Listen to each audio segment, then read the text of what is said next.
आदरणीय सभापति जी, सबका साथ सबका विकास ये नारा नहीं है, ये मोदी की गारंटी है।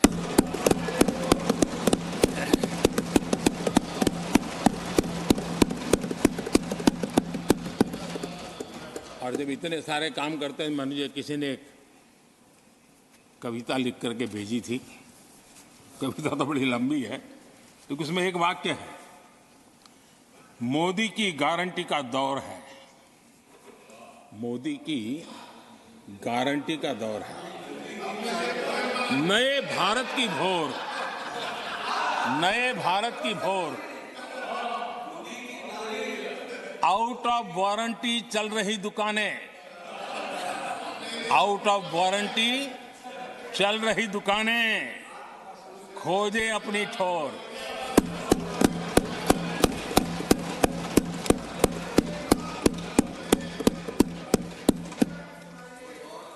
आदरणीय सभापति जी,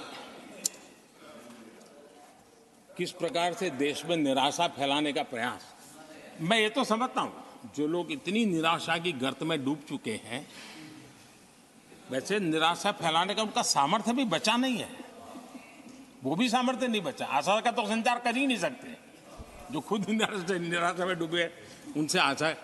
लेकिन देश में हर जगह जहां बैठो वहां निराशा निराशा निराशा फैलाने का जो खेल चल रहा है और सच्चाई को नकार करके हो रहा है, वो न खुद का भला कर पाएंगे न देश का भला कर पाएंगे। आदरणीय सभापति जी, हर बार एक ही गाना गाया जाता है, समाज के कुछ वर्गों को भड़काने के लिए बिना हकीकतों को ऐसे वाक्य बोल दिए जाते हैं।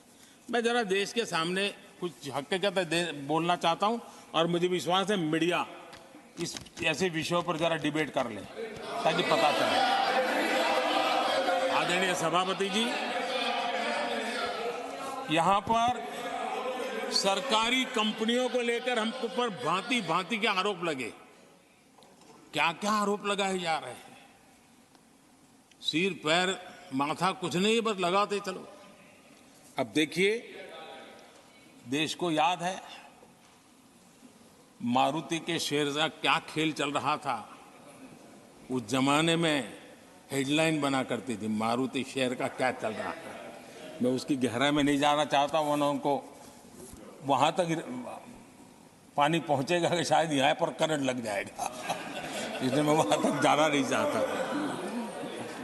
आदरणीय सभापति जी,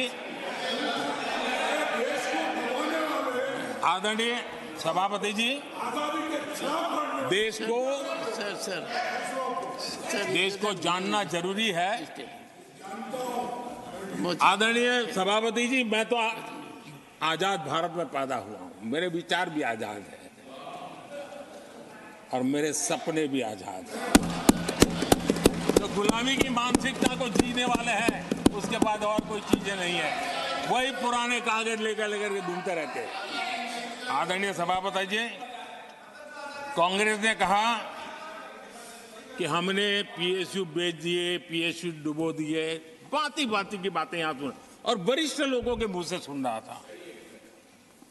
याद कीजिए, बीएसएनएल, एमटीएनएल को बर्बाद करने वाले कौन थे, वो कौन सा कालखंड था जब बीएसएनएल, एमटीएनएल बर्बाद हो चुके।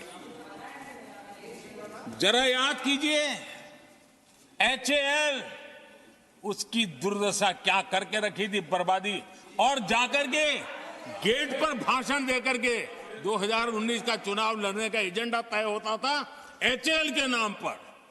जिन्होंने एचएएल को तबाह कर दिया था, वो एचएएल के गेट पर जाकर के भाषण झाड़ रहे थे। आदरणीय सभापति जी, एयर इंडिया को किसने तबाह कर दिया, किसने बर्बाद कर दिया, ये हालत कौन लाया था?